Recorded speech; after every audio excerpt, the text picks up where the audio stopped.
3, 2, 1।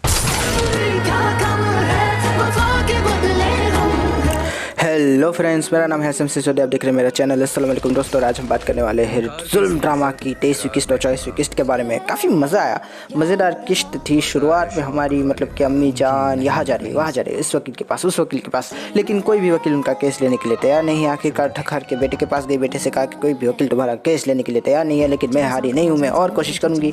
और फिर मतलब कि वापस अपने घर जाती है। रात को कुछ देख रही होती है, स्टडी के अंदर कुछ सोच रही होती है, कुछ लिख रही होती है, लेकिन तभी मतलब कि दरवाज़ा ज़ोर से ठपठपाया जाता है। और जब अम्मी जान नीचे आती है तो देखती है कि पुलिस उनके घर में उनकी इजाज़त के बगैर उनके जो नौकर है उसको अपनी फेटी से झालते हुए नीचे लेकर आ रही है। लेकिन तभी अम्मी जान ने कहा कि ये क्या बदतमीज़ी है। तब हमारे पुलिस वालों ने कहा कि हम सर्च करने आए हैं बगैर वारंट के। तो अम्मी जान ने कहा कि बगैर वारंट के तो सर्च नहीं किया जा सकता, लेकिन पुलिस वाले कहते हैं कि रोक सको तो रोक लो।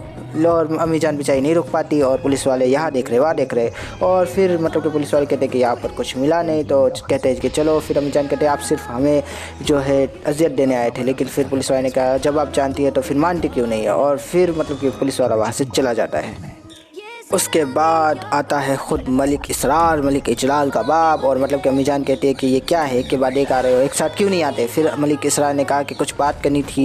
तो हमारी अम्मी जान कहती है कि बोलो भगो। और फिर हमारा मलिक इसरार कहता है कि अपने बेटे को समझा लो कि सरेंडर कर दे और चला जाए यहाँ से, वरना उसकी बहुत ख़राब हालत होगी। तो अम्मी जान कहती है कि ऐसा तो नहीं होने वाला। तो हमारे मतलब कि मलिक इसरार कहता है कि ऐसे थोड़ी होता है, मतलब कि तुम अपनी माजी से कुछ नहीं सीखी। तो अम्मी जान कहती है कि माजी को ही तो नहीं भूल पा रही मैं, अब देखो मैं तुम्हारे साथ क्या करती हूँ। तो मलिक इसरार कहता है मैं फिर आऊँगा। और उसके बाद अम्मी जान अपने बेटे के पास जाती है और कहती है कि अब मैं क्या करूँ, मतलब कि मैंने ऐसे हवा में बोल तो दिया कि अब मैं देखो क्या करती हूँ, ये करती हूँ, लेकिन मुझे कुछ समझ नहीं आ रहा बेटा, अब मैं क्या करूँ, किस तरह से मतलब कि तुम्हें छुड़वाऊँ यहाँ से।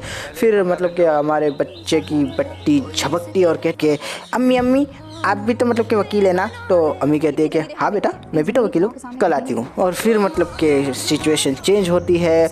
और फिर हमारा मलिक इजलाल अपने साथियों के साथ कोर्ट के अंदर बैठा हुआ किसी राजा की तरह अपने फरमान को जारी करता हुआ कि आज देखो क्या होता है, कैसे क्या होता है।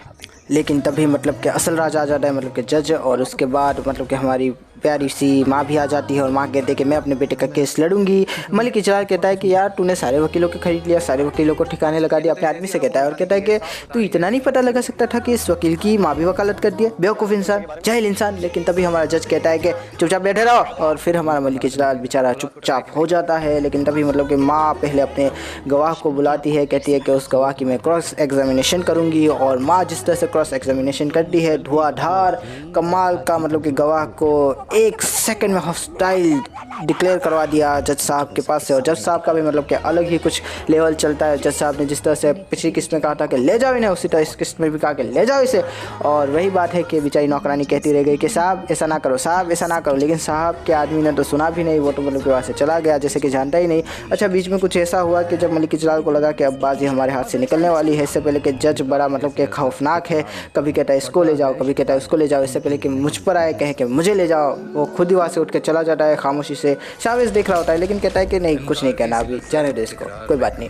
और फिर वही बात है कि मलिक इजलाल की बहन, जिसके बारे में मैंने कहा था कि इसकी गवाही पर मुझे कुछ ज़्यादा भरोसा नहीं है, ये शायद झूठ भी बोल रही हो सकती है। और वही हुआ कि जब इसको मौका मिला तो इसने पीठ में खंजर भोंकते हुए चाबियाँ लेकर वहाँ से भाग गई। लेकिन भागते भागते भागते भागते उससे सुध बुध नहीं रही कि आसपास देख ही ले कि कौन सी गाड़ी आ रही है, किस नंबर की गाड़ी आ रही है। और बस चढ़ गई सड़क पे, और जैसे ही सड़क पे चढ़ी गाड़ी ने टक्कर मारी और बस उसका खेल ख़त्म। जिस तरह से हमारे ईशा के भाई का अंजाम आया था उसी तरह से इसका भी अंजाम आ चुका है। बस बात ख़त्म हो गई यहीं पर। फिर दूसरी किस्त की मतलब की बात कर लेते हैं।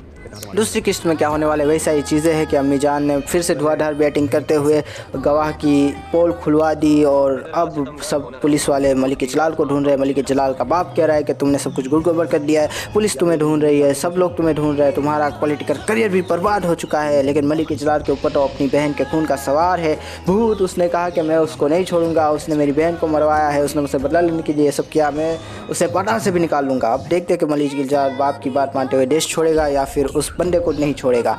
ये देखने वाली बात होगी कि मलिक इजरार की अपनी मोहब्बत है जो बहन से, वो किस हद तक ज़ोर मारेगी। अब देखना है, मज़ा आएगा देखने में। इसके अलावा मुझे लगता है कि अब ये ड्रामा एक दो एपिसोड तक और चलेगा, फिर एंड आ जाएगा इसका। कुछ ज़्यादा मतलब कि ड्रामा में बचा नहीं है, हर चीज़ तो हो गई। मलिक इजरार भी पूरी तरह से घिर चुका है, अम्मा जान ने भी वकालत मतलब कि फिर से शुरू कर दी है। तो देखते हैं क्या होता है। ईशा भी वो हमारी ईशा की दोस्त भी मर चुकी है। तो आशा करता हूँ आपको ये वीडियो पसंद आएगा। अगर पसंद आया तो लाइक कीजिए, शेयर कीजिए, सब्सक्राइब कीजिए। ज़्यादा पसंद आया तो कमेंट भी कीजिए। थैंक यू, खुदा हाफिज़, अपना ध्यान रखिएगा। Thank you. हमारे दरमियान बस एक ही रिश्ता है और वो रिश्ता है दुश्मनी का। इनकार जैसी लज्जत इकरार में कहाँ है, बढ़ता है इश्क गालिब उनकी नहीं से।